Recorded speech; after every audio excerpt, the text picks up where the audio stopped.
May mensahe at nagsalita na nga itong si Jason Tatum matapos nga ng naging experience niya sa Olympics. Pero bago yan mga idol, pag-usapan muna nga natin ang mga nasabi ni Jaylen Brown matapos nga siyang matanong about sa pagbabangko dito nga kay Tatum dito nga sa Olympics. Well, hindi nga in-address neto ni Jaylen Brown directly yan, pero ang sinabi niya, he will be fine. Jason Tatum will be fine. Kumbaga nagtitiwala siya mga idol na hindi naapektuhan si Jason Tatum at ang kanyang confidence nung ginawa sa kanya ni Coach Steve Kerr na pagbabangko nga sa kanya.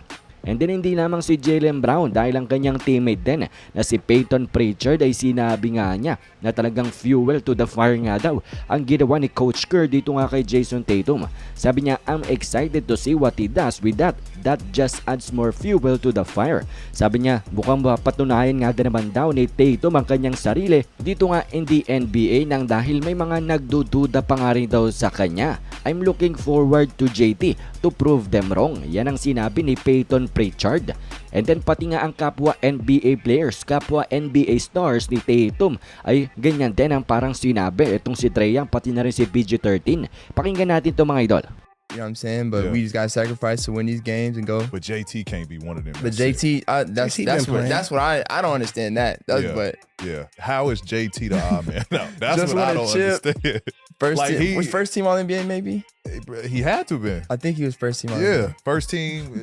Well, naiintindihan nga daw nila Trae Young pati na rin ni PG-13 na kinakailangan magsakripisyo dito nga sa Team USA lalo na yung mga roles nila sa NBA. At hindi lang daw nila talaga maintindihan bakit si Jason Tatum ang talagang magsasakripisyo pa nang dahil nga daw sa kanyang credentials, first team All-NBA at pati na rin ang iba-iba pa. Well, gaya nga ng naging paliwanag ni Coach Steve Kerr ay Kevin Durant was playing really well nga daw pati na rin si Devin Booker. Kaya naman si Jason Tatum na struggling sa Olympics ang talagang inalis dito nga sa kanilang lineup. And then ito na nga si JT mga idol, ito ang kanyang mga sinabi.